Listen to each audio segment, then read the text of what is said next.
Mentes criminosas.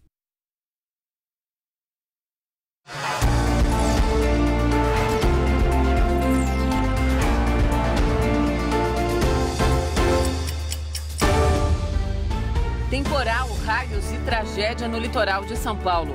Uma descarga elétrica matou 4 pessoas em Praia Grande. Por um triz, no Piauí, um homem leva uma facada na cabeça durante uma briga e sobrevive. Governo anuncia mudanças nas regras do seguro-desemprego e dos benefícios por morte e doença. Mais de 30 mil servidores estão com salários atrasados no Distrito Federal. Em São Paulo, os preparativos para mais uma edição da Corrida de São Silvestre, uma das mais tradicionais do país. Olá, bom dia, bem-vindo, bem-vinda. Hoje é terça-feira, 30 de dezembro e o Hora 1 já está no ar para você. Vamos direto para as ruas das capitais brasileiras para ver como está o trânsito neste momento? Então vem comigo, olha aqui no telão. Começamos por São Paulo, essa é a marginal do Rio Tietê, em São Paulo que já está em outro local do Brasil. De São Paulo, vamos viajar para o Rio de Janeiro que está se preparando para as festas da virada de ano. Essa é a Avenida Brasil com trânsito intenso, assim como ontem também, cedinho já tinha muita gente na Avenida Brasil. Agora é a Ponte do Bragueto em Brasília. Bom dia para você que está em Brasília. De Brasília, vamos para Belo Horizonte, dar bom dia para os mineiros, passando pela Avenida Afonso Pena. E nesse giro, fechamos agora em Porto Alegre, na Avenida Edivaldo Pereira. E a chuva forte provocou uma tragédia no litoral paulista. Um raio matou 4 pessoas da mesma família. Entre as vítimas, uma grávida de 5 meses. As imagens gravadas com um celular mostram um momento em que os guarda-vidas prestavam os primeiros socorros às vítimas, ainda na praia.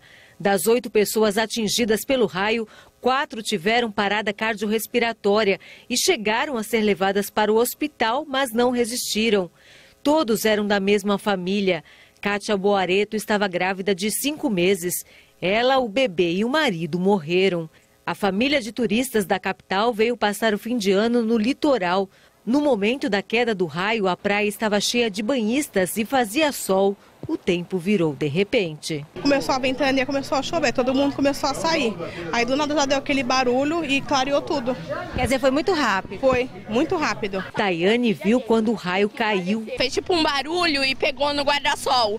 Aí eles já caíram no chão já. Eles estavam perto do guarda-sol embaixo? Eles estavam debaixo do guarda-sol, estavam todos juntos. Outras 4 pessoas ficaram feridas, mas apenas uma continua internada em estado grave no hospital de Praia Grande. Normalmente uma tempestade de raios ela se anuncia, ela vem se aproximando, mas essa aproximação muitas vezes ela é rápida em virtude dos ventos. Então quando a pessoa vê que vai cair uma tempestade de raio, ela deve se apressar, recolher suas coisas e sair da praia. Perigoso demais mesmo. Segundo dados do Grupo de Eletricidade Atmosférica do Instituto Nacional de Pesquisas Espaciais, a cada 50 mortes por raios no mundo, uma, gente, ocorre aqui no Brasil. E o estado de São Paulo é o que registra o maior número de casos. Vamos falar mais, então, sobre essa chuvarada em São Paulo com a Maria Júlia, que está aqui. Maria Júlia, bom dia. Bom, a gente viu, né? No litoral, tragédia, na capital, muitos problemas. O que está acontecendo com o tempo? Oi, Monalisa, bom dia a todos. Infelizmente, notícia triste. Só para te complementar esse dado que você deu aí do estado de São Paulo, esse ano já foram 84 mortes por causa de raios aqui no Brasil, sabe?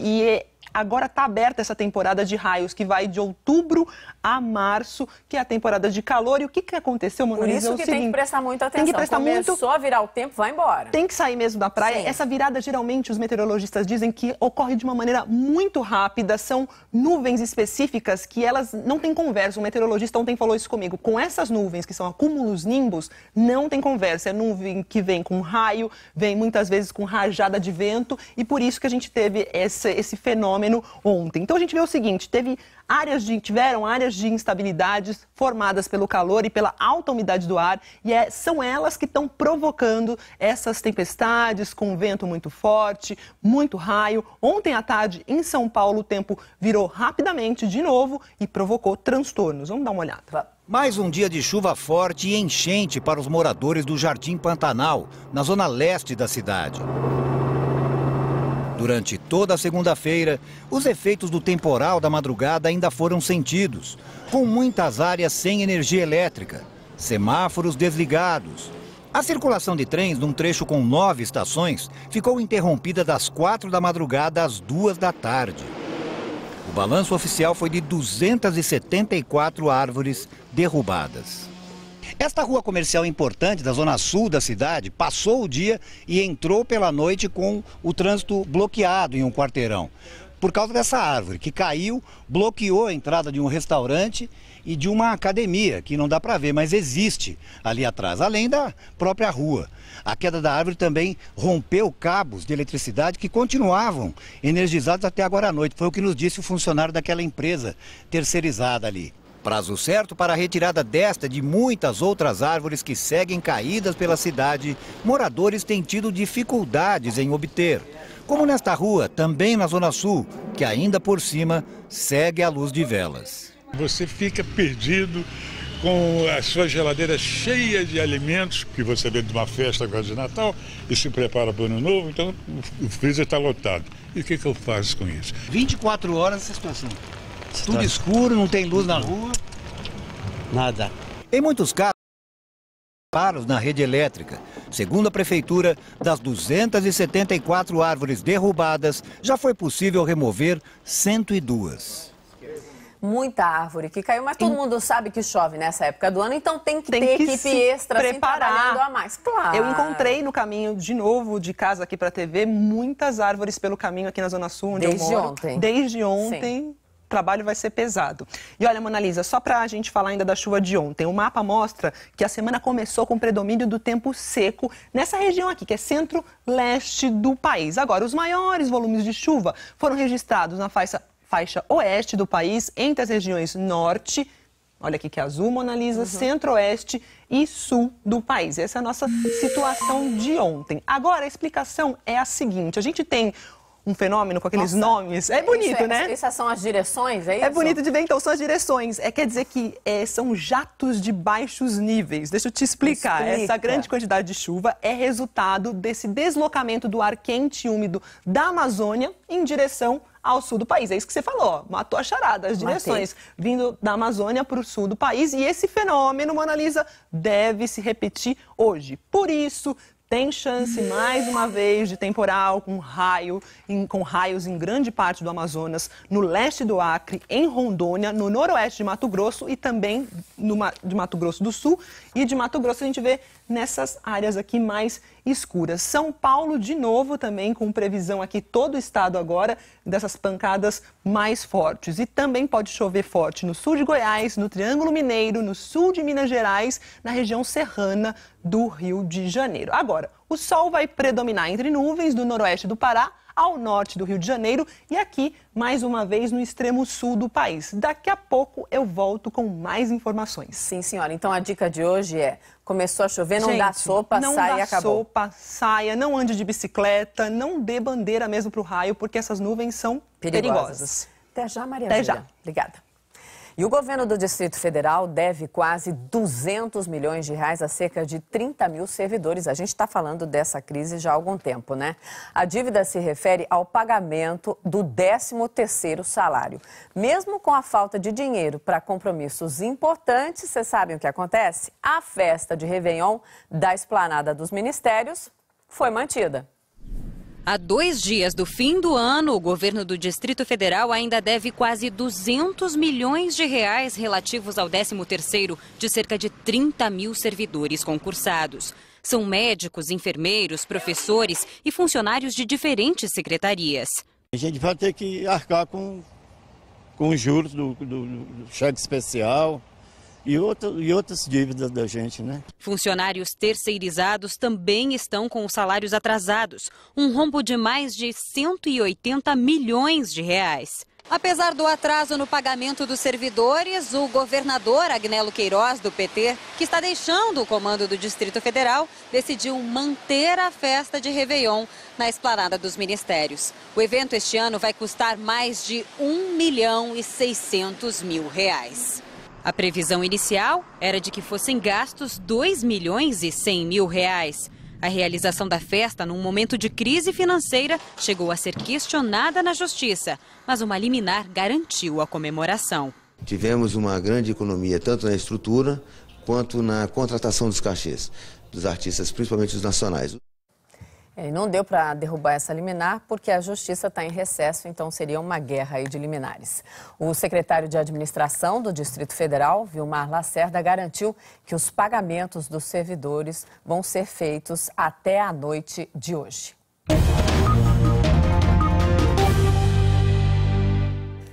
E foi ampliada nesta terça-feira a área de busca, gente, ao avião que desapareceu domingo num voo entre a Indonésia e Singapura.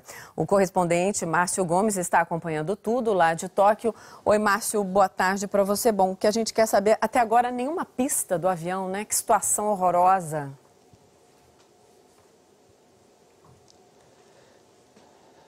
Exatamente, Mona Lisa, é muito triste acompanhar mais esse caso. As pistas que existem por enquanto, elas precisam ser confirmadas. Neste momento, as buscas incluem um pedaço de terra onde teria se avistado fumaça. E uma outra equipe, e essa informação é importante, viu no mar o que podem ser destroços. Tem cor laranja e parecem ter metros de comprimento. Fotos desses objetos estão sendo analisadas pelas autoridades que fazem essa operação de busca e resgate. Mas, de novo, são apenas suspeitas.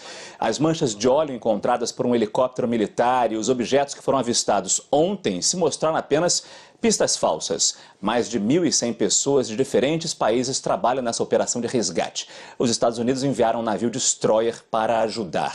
As autoridades divulgaram que o avião pediu permissão para desviar à esquerda da rota para evitar uma tempestade tropical e para voar mais alto. Enquanto os controladores examinavam o pedido, ele desviou para a esquerda e começou a subir, diminuindo bastante a velocidade segundo o radar de controle em solo. 162 pessoas estavam a bordo do avião que tinha decolado da Indonésia e ia para Singapura. Ontem, o chefe da operação de busca já tinha dito que é muito provável que esse Airbus esteja no fundo do mar. Mas é claro que as buscas vão continuar, as investigações vão continuar, até para a gente ter certeza o que são esses objetos que foram mostrados nessas fotos que já estão sendo analisadas pelas autoridades. Agora, Mona Lisa, mudando um pouco de assunto para falar do sucesso do lançamento do polêmico filme A Entrevista, que provocou um bate-boca entre o presidente dos Estados Unidos, Barack Obama, e um dos principais estúdios de cinema de Hollywood, a Sony. Vocês lembram que a gente já falou disso aqui no Hora 1. A Entrevista é uma comédia que ridiculariza o ditador da Coreia do Norte, Kim Jong-un. Isso motivou hackers a atacarem o sistema de computadores da Sony e a fazerem ameaças de ataques terroristas aos cinemas que exibissem o filme. A Coreia do Norte foi apontada como responsável por essas invasões cibernéticas. A Sony recuou e disse que cancelaria o lançamento. O presidente Barack Obama criticou a decisão e, no final, o lançamento foi limitado a pequenas salas de cinema e à internet. E o sucesso foi estrondoso. Só de downloads, ou seja, gente que baixou o filme para ver no computador, a arrecadação foi de mais de 15 milhões de dólares em 4 dias. Um recorde do mercado online para a Sony. No final, a enorme polêmica gerada pelo filme serviu como uma propaganda eficiente. Tem gente dizendo, acho que maldosamente, que tudo não passou de um golpe publicitário.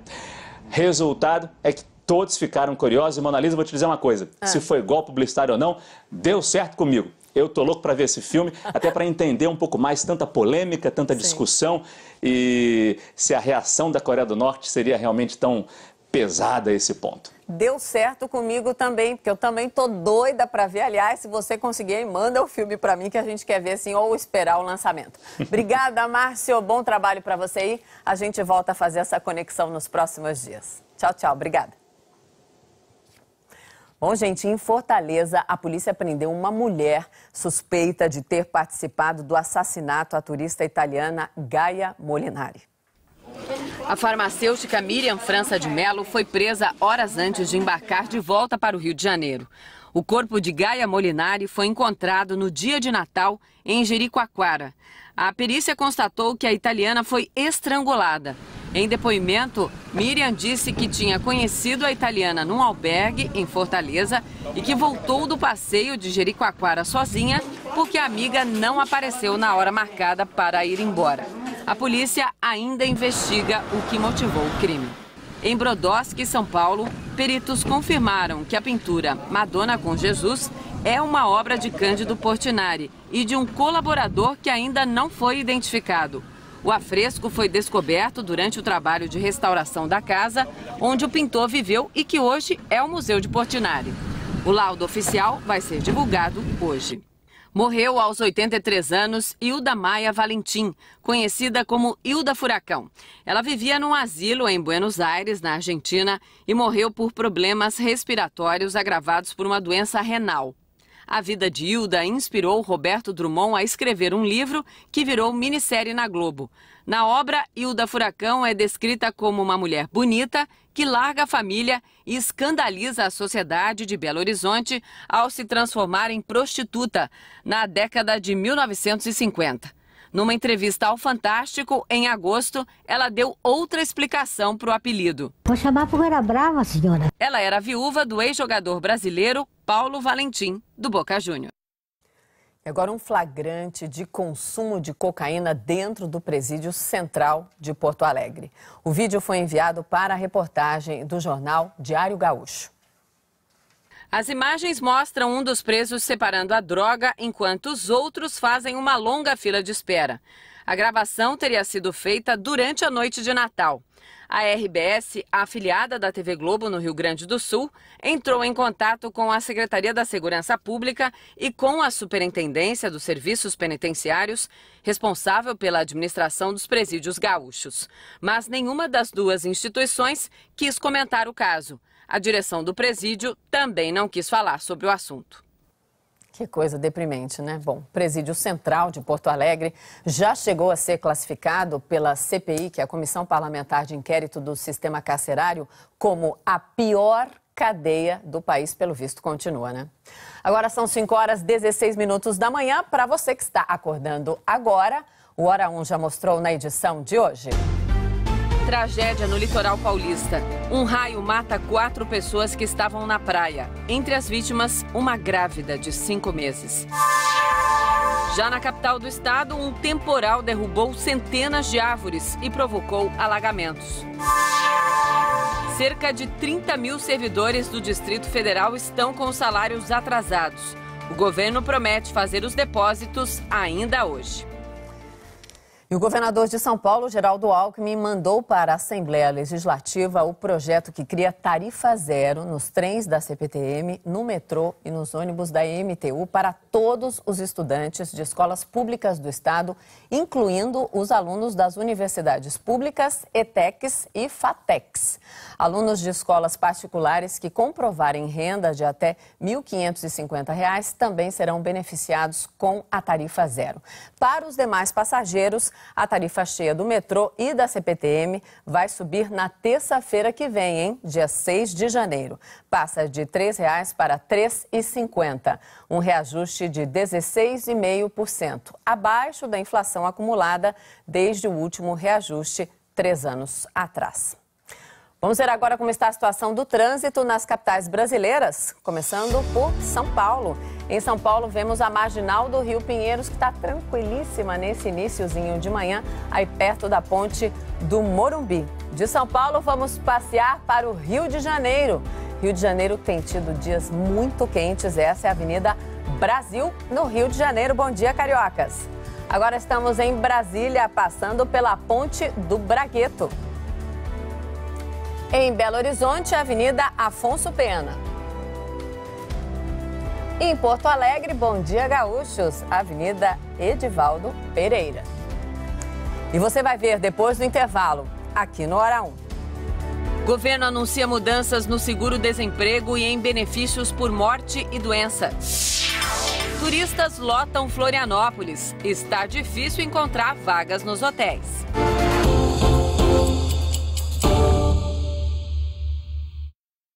As estradas do nosso país são construídas com força.